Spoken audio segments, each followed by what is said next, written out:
Hi guys, पिछले video में हमने एक्सरसाइज 9.1 के क्वेश्चन नंबर 10 तक कंप्लीट कर लिया था। आज अब स्टार्ट करते हैं क्वेश्चन नंबर 11 से। आपको दिया है क्वेश्चन में a TV tower stands vertically on a bank of a canal. मतलब एक टीवी टावर है जो कि कैनल मतलब होता है नहर। एक टीवी टावर है जो कि एक नहर के तट के ऊपर खड़ा हुआ है। बैंक का तट में होता है शायद तट, तो कैनाल के तट पर एक टीवी टावर इस पर खड़ा हुआ है। आपको डायग्राम भी दिया है, बुक में ही दिया था डायग्राम क्वेश्चन के साथ।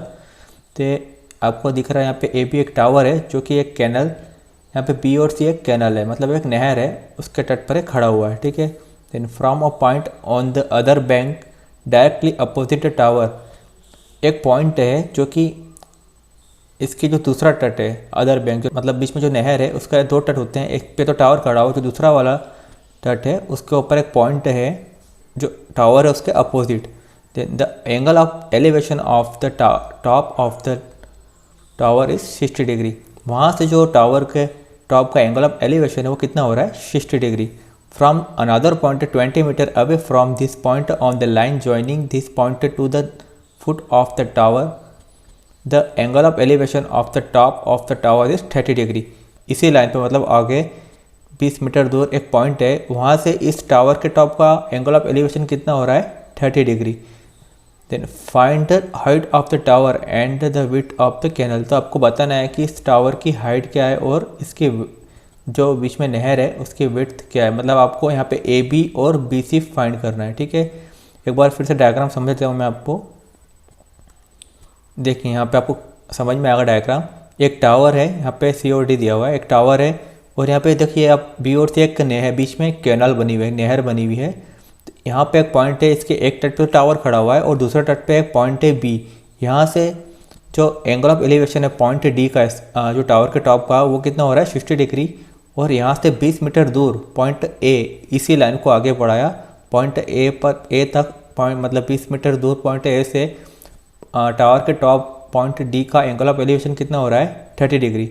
तो आपको बताना है कि इस टावर की हाइट क्या है और दूसरा इस नहर की चौड़ाई क्या है। ठीक है, बी और सी। ठीक है, आई थिंक आपको डायग्राम समझ में आ गया होगा। करते हैं इस क्वेश्चन को हम। ना डायग्राम तो बना हुआ है, तो फ्रॉम डायग्राम यहाँ पे भी देखिए आप दो राइट एंगल ट्रायंगल बन रहे हैं, ए बी और सी। एक राइट एंगल ट्रायंगल हो गया और दूसरा हो गया ए बी और D.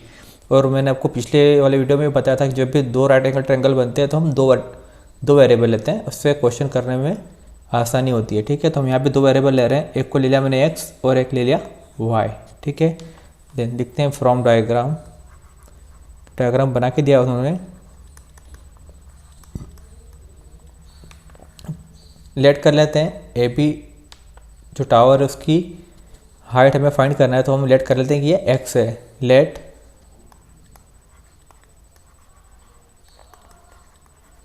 Height of tower A B equal to x, और एक वेरिएबल क्या लिया है, वाई। वाई क्या है, बी और सी, जो कि हमको फाइंड करना है विड्थ ऑफ कैनल। ठीक है, width of canal B C. क्या लिया है हमने, वाई। ठीक है, वाई मीटर हो गया एक्स मीटर। देन फाइंड करते हैं इनको। सबसे पहले लेते हैं right angle triangle A B और सी। ठीक है, in right angle triangle A B C में ये डायग्राम को मैं थोड़ा नीचे कर देता हूँ जिससे आपको समझ में आ जाएगा।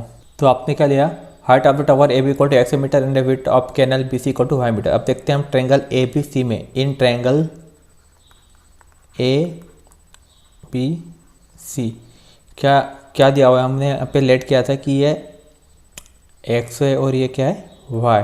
ठीक है, देन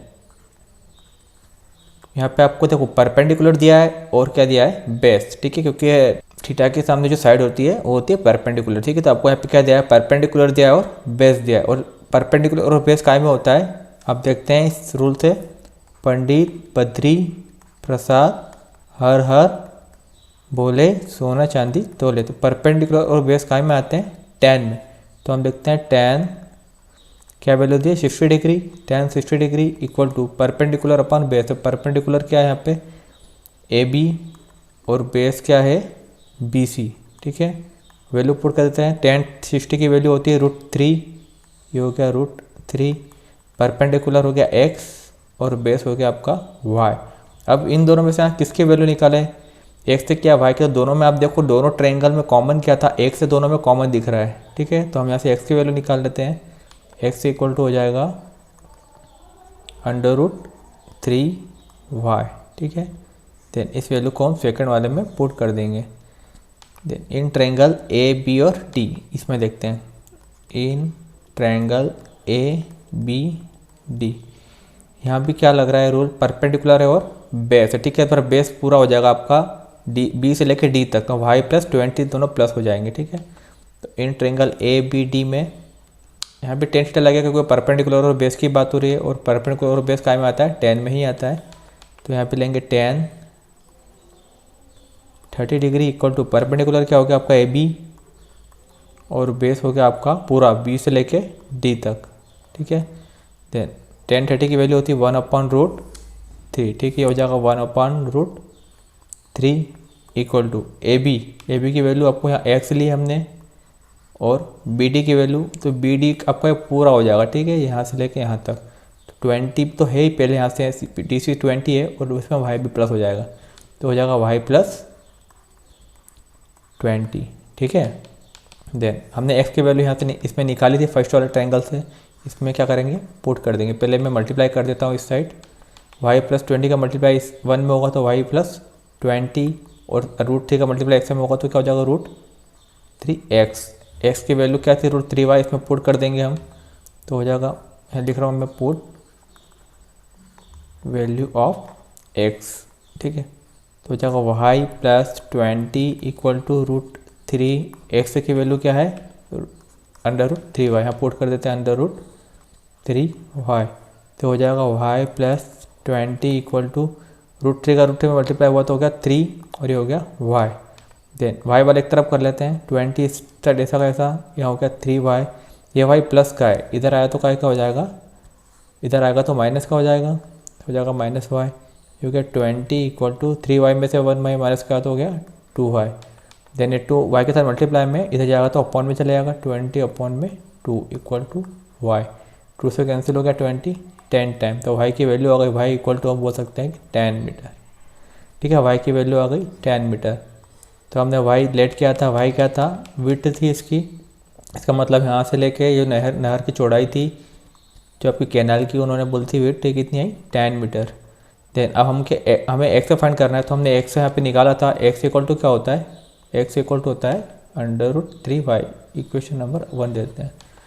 देन y की वैल्यू पुट कर देते हैं, put value of y in equation 1, क्या था x इक्वल टू वहाँ लिखा है √3y, तो y की वैल्यू अभी हमने यहाँ फाइंड की है 10, इसमें पुट कर देते हैं x इक्वल टू √3 × 10, तो हो जाएगा x इक्वल टू 10√3, ठीक है। क्वेश्चन में √3 की वैल्यू आपको नहीं दी है, अगर वो देंगे 1.73 तो आपको पुट करना है √3 जगह पे, ठीक है ना। तो x और y दोनों फाइंड हो गए, ठीक है, जो हमने लेट किए थे ना। आंसर लिख सकते हो आप, हाइट ऑफ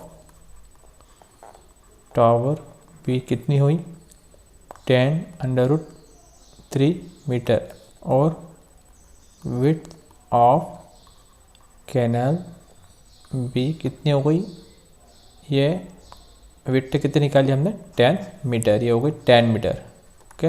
इसमें कोई डाउट हो तो आप कमेंट कर दीजिएगा, ठीक है।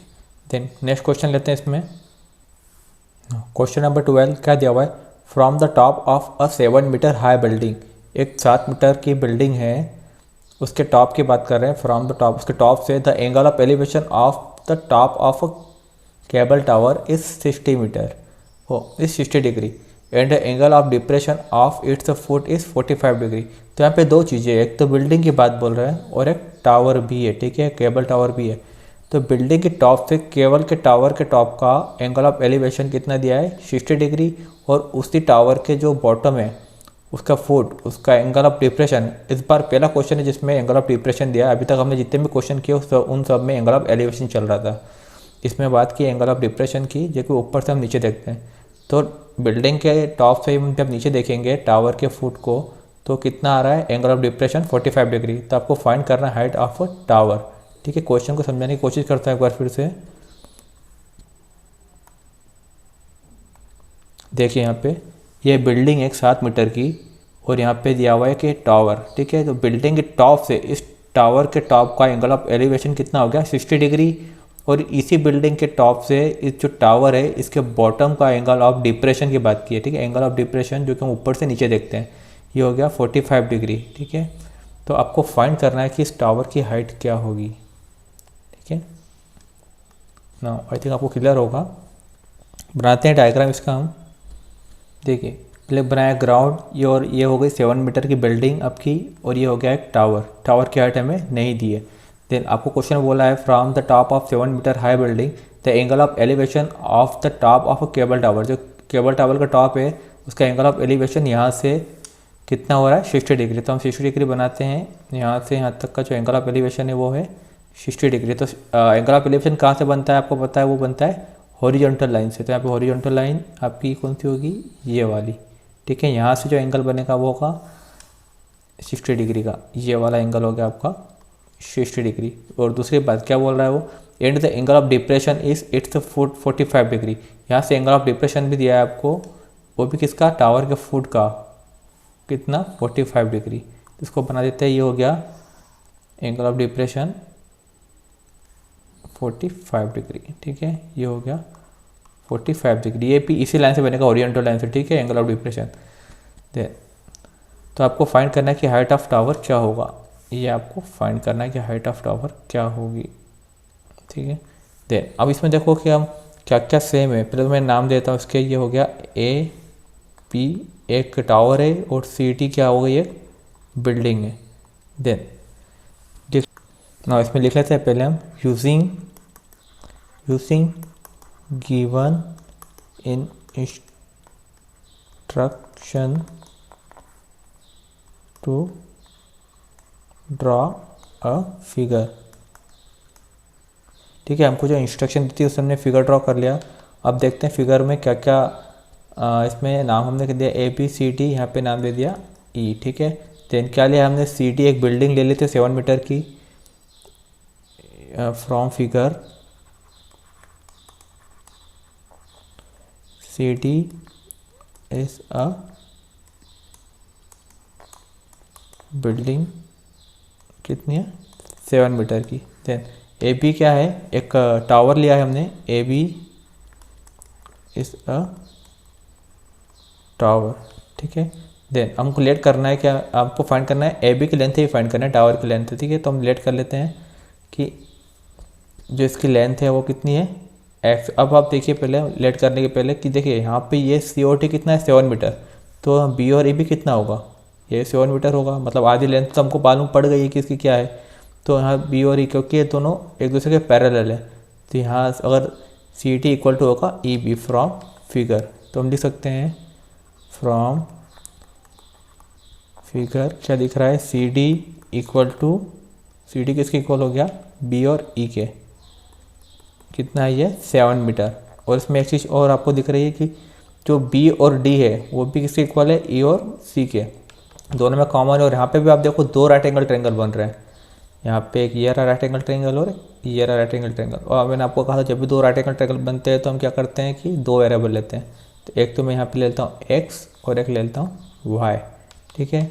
जो बी डी है, बी डी वो किसके इक्वल है, सी और ई के, क्योंकि दोनों लाइन क्या है, पैरेलल, ठीक है। बी डी इक्वल है सी ई के, कितनी लिए हमने, वाई, ठीक है। रीजन में क्या लिख देंगे कि जो बी डी है वो पैरेलल है सी और ई के, दोनों इक्वल होगी।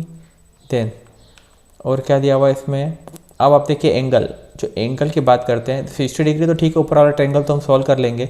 यहाँ पे ये वाला एंगल देखो, बी सी और ई कितना है 45, तो अगर ये 45 पे तो ये भी क्या होगा 45, क्योंकि आपको मैंने बताया था कि जब भी 2 लाइन को एक लाइन कट करके जाती है ये वाली इस टाइप से, तो ये एंगल, ये और ये एंगल क्या होते हैं, इक्वल, इनको बोलते हैं अल्टरनेट इंटीरियर एंगल। तो यहाँ पे वही हो रहा है कि 2 पैरेलल लाइन है और उसको एक थर्ड लाइन कट करके जा रही है, ठीक है। मतलब इस टाइप की 2 पैरेलल लाइन है, ये 2 पैरेलल लाइन है, उनको एक लाइन इस टाइप से कट करके जा रही है। तो इंटीरियर एंगल आपके इक्वल होते हैं। इंटीरियर एंगल कौन से होगा, तो ये वाला एंगल और ये एंगल दोनों क्या होंगे, इक्वल। तो यहाँ पे ये वाला 45 है तो ये भी क्या होगा 45। आप लिख सकते हैं angle E C B equal to होगा एंगल सी बी और डी के, एंगल सी बी डी। यहाँ लिख सकते हैं अल्टरनेट इंटीरियर एंगल ना। जो दिया था हमने वो सब कंप्लीट कर लिया है। अब सीधे हमें ए लेट करना और वैल्यू फाइंड करना है। लेट कर लेते हैं A equal to X, let A equal to X and B D equal to क्या लेते हैं Y, and B D equal to हमने ले लिया वाई, ठीक है। और हमको फाइंड करना है लेंथ ऑफ टावर। तो पूरे लेंथ टावर की पूरी लेंथ क्या हो जाएगी, एक्स प्लस 7 होगी, ठीक है। देन अभी हम एक्स से पहले फाइंड कर लेते हैं, उनमें फिर 7 को प्लस कर लेंगे। लेते हैं सबसे पहले तो ट्रेंगल पहले ले रहा हूँ मैं बी टी और C, in triangle B T C में, इन ट्रायंगल बी डी और सी, ठीक है। डायग्राम को मैं नीचे कर देता हूँ, ठीक है। क्या लिया हमने in triangle B T C, देखिए आप बी डी और सी क्या दिख रहा है यहाँ पे परपेंडिकुलर है, क्योंकि थीटा है 45 के सामने की लाइन क्या हो जाएगी परपेंडिकुलर और बेस। और आपको पता है परपेंडिकुलर और बेस काय में होता है 10 में, क्योंकि हमने देखा है पंडित बद्री प्रसाद हर हर बोले सोना चांदी तोले, परपेंडिकुलर और बेस काय में आता है 10 में। तो लेते हैं हम 10 थीटा 10 45 डिग्री, क्योंकि थीटा भी 45 पे। परपेंडिकुलर क्या दिया हुआ है सी डी और बेस क्या दिया हुआ है बी और डी, ठीक है। वैल्यू पुट करते हैं इनकी 10 45 की वैल्यू होती है 1, सी डी की वैल्यू आपको यहाँ दी है 7 मीटर, यहाँ लिखते हैं 7। बी डी की वैल्यू हमने लेट की है वाई, तो वाई हो गया, तो वाई इक्वल टू क्या हो गया यहाँ पे 7, ठीक है। इस वाई की वैल्यू को हम इसमें पुट कर देंगे, सेकंड वाला निकालेंगे तो एक से फाइंड हो जाएगा। देन वाई की वैल्यू को यहाँ पुट कर देंगे, हम ले रहे हैं इन ट्रेंगल ए सी और ई, ठीक है। इन ट्रेंगल ए सी ई में इसमें देखते हैं क्या, यहाँ भी देखो परपेंडिकुलर है और बेस है, ठीक है। तो परपेंडिकुलर क्या हो गया यहाँ पे ए ई मतलब एक्स और बेस क्या हो गया वाई, परपेंडिकुलर और बेस 10 में आता है। अभी हमने देखा था 10 60, थीटा यहाँ पे 60 डिग्री दिया हुआ है आपको। परपेंडिकुलर क्या हो गया ए ई और बेस क्या हो गया आपका सी और ई, ठीक है। 10 60 की वैल्यू होती है √3, ए ई की वैल्यू एक्स लिए हमने यहाँ पे लेट किया है, और सी ई की वैल्यू, और सी ई टी और बी के इक्वल है वाई, तो वो भी क्या होगी वाई, ठीक है। और वाई की वैल्यू हम यहाँ पे फाइंड कर चुके हैं, यहाँ से हम इसमें पुट कर देंगे वाई की वैल्यू, तो हो जाएगा √3 equal to x upon y की वैल्यू पुट कर देते हैं 7, तो ठीक है 7 इधर चले जाएगा, तो एक्स की वैल्यू क्या हो जाएगी, एक्स इक्वल टू हो जाएगा आपका 7√3। तो आपको वैल्यू फाइंड हो गई कि जो ये एक्स की वैल्यू मिली 7√3, ठीक है। लेकिन पूरे टावर की लेंथ नहीं है, सिर्फ ए से ई तक की लेंथ है, तो पूरे टावर की लेंथ में और क्या प्लस करना पड़ेगा आपको 7। तो अब निकालते हैं length of tower,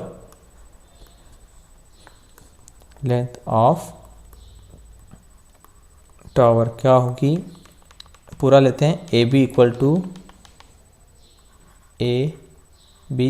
to x plus 7 metre, ठीक है। क्योंकि यहाँ पे आप देख सकते हैं कि 7 हमने यहाँ से यहाँ तक हमने सिर्फ ऊपर का ट्रेंगल लिया था और एक्स सिर्फ ए और ई को लेट किया था, ठीक है। तो 7 मीटर इसमें प्लस करना पड़ेगा, तो ये होगा एक्स प्लस 7 मीटर। तो एक्स की वैल्यू आ गई एक 7√3 प्लस 7, दोनों में 7 कॉमन आ रहा है, ये हो जाएगा √3 प्लस 1, ठीक है। और अगर आपको √3 की वैल्यू दी होगी तो यहाँ पे आपको पुट करना है, यहाँ पे आपका आंसर कंप्लीट हो गया है, ठीक है। 7√3 प्लस 1 अगर वैल्यू दी होगी तो आप पुट कर देंगे, √3 होता है 1.73, ठीक है। अगर वैल्यू दी होगी तो आप पुट करके आएंगे। देन आई थिंक आपको एक क्वेश्चन समझ में आ गया होगा। आप यहाँ पे 2 वेरिएबल नहीं भी लोगे तो भी सॉल्व हो जाएगा, ठीक है। मैं अपनी सुविधा के लिए यहाँ पे 2 वेरिएबल लेता हूँ एक्स और वाई। देन नेक्स्ट क्वेश्चन करते हैं क्वेश्चन नंबर 13। क्वेश्चन 13 में आपको दिया हुआ है as observe from the top of a 75 metre high lighthouse from the sea level the angle of depression of 2 ships are 30 degree and 45 degree.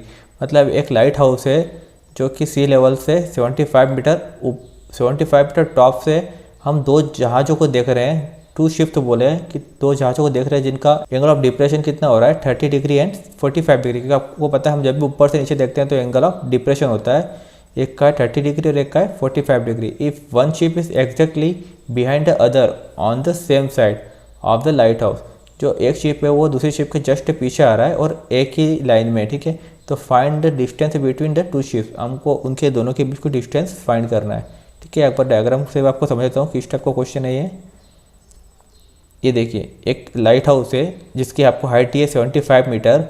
Point A से बात करते हैं, पॉइंट ए से हम दोनों यहाँ से देख रहे हैं कि यहाँ से दो शिप, एक शिप सी पे और एक शिप बी है, दोनों एक ही लाइन में एक के पीछे एक आ रहे हैं। तो एक का एंगल ऑफ डिप्रेशन हो रहा है 45 डिग्री और एक का एंगल ऑफ डिप्रेशन हो रहा है 30 डिग्री। तो आपको फाइंड करना है कि इन दोनों के बीच की डिस्टेंस क्या है जो शिप दोनों आ रहे हैं। नो डायग्राम बनाते हैं। देखिए ये हो गया, ये समुद्र हो गया सी लेवल, ठीक है। यहाँ पे मैंने 2 पॉइंट लिए हैं। देन 75 मीटर का एक यहाँ पे लाइट हाउस लिया है, उसके टॉप से हम देखते हैं एंगल ऑफ डिप्रेशन की बात कर रहा है तो हॉरिजॉन्टल से बनेगा, तो हॉरिजॉन्टल लाइन मैंने खींच दी है। देन एंगल ऑफ डिप्रेशन कितना हो रहा है दो शिप का, एक शिप मैंने यहाँ पे ली और एक शिप यहाँ पे ली है, ठीक है। देन शिप 30 डिग्री और 45 डिग्री। अब आपको ये देखते हैं 30 डिग्री कौन सा और 45 डिग्री कौन सा है, तो अब मैं आपको बना के बताता हूँ।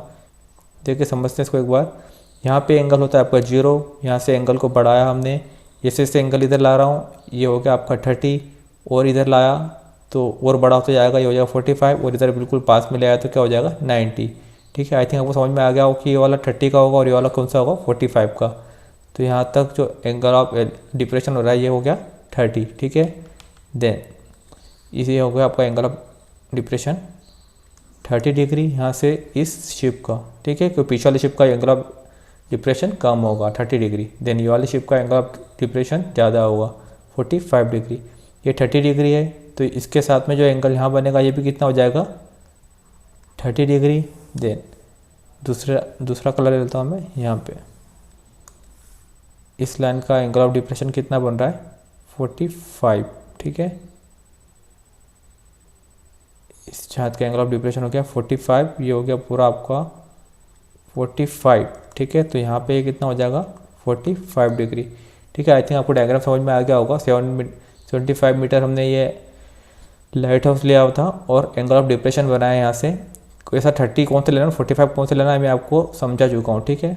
देन इसको नंबर दे देते हैं। देन और क्या फाइंड करना है, find the distance between two ships. आपको इनकी दोनों के बीच की क्या फाइंड करना है डिस्टेंस, मतलब आपको ये फाइंड करना है जो आपको दिया हुआ है ये दोनों जहाज के बीच की डिस्टेंस, ठीक है। हम ले लेते हैं कि ये एक्स है, लेट के हमने ये एक्स है, ठीक है। यहाँ पे 2 राइट एंगल ट्रायंगल बन रहे हैं, नाम देता हूँ मैं कि ए बी एक लाइट हाउस है और सी और डी 2 शिप्स है, ठीक है। देन राइट एंगल ट्रायंगल बन रहा है आपका एक तो ए बी सी और एक बन रहा है ए बी डी। और जब भी 2 राइट एंगल ट्रायंगल बनते हैं तो मैं 2 वेरिएबल लेता हूँ, ठीक है। यहाँ पे हाइट आपको दी हुई है, एक एक्स ले लिया मैंने और यहाँ पे ले लिया मैंने वाई, ठीक है। देन हमें फाइंड डबल एक कर रहा हूँ लेकिन मैं यहाँ पे 2 वेरिएबल ले लेता हूँ क्योंकि हमें 2 राइट एंगल ट्रायंगल दिए हैं। देन लिखते हैं using given in instruction draw a figure, ठीक है। फिगर में क्या क्या हो रहा है, फ्रॉम द फिगर, ठीक है। क्या क्या लिया फिगर में, ए बी हमने क्या लिया हुआ है lighthouse, A B is a lighthouse और सी और डी हमने क्या लिया है 2 ships, C and D 2 ships, ठीक है। देन फाइंड क्या करना है हमको, सी और डी के बीच की डिस्टेंस फाइंड करना है, ठीक है। तो लेट कर लेते हैं, लेट डिस्टेंस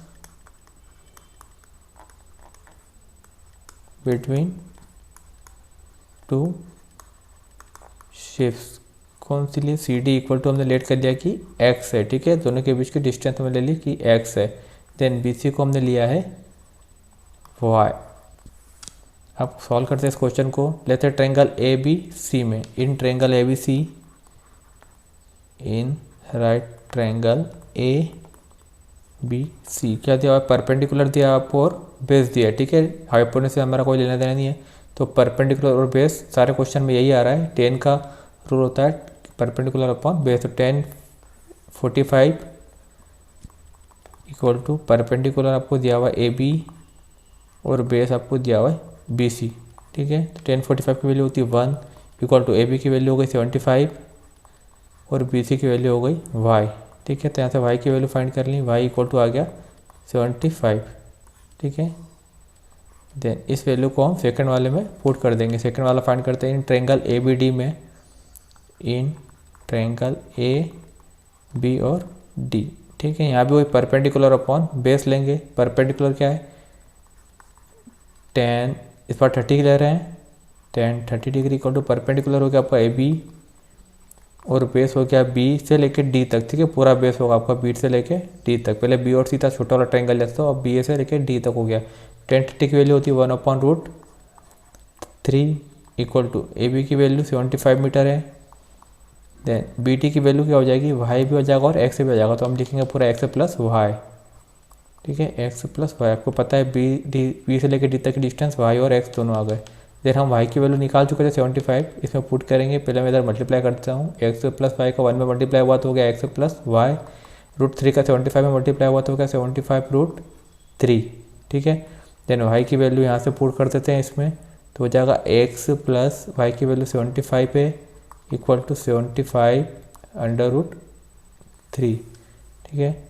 देन ये हो जाएगा x इक्वल टू, ये 75 प्लस का उधर जाएगा तो क्या का हो जाएगा माइनस का, 75√3 ऐसा कैसा, इस 75 को उधर ले गए, ये होगा 75 माइनस का।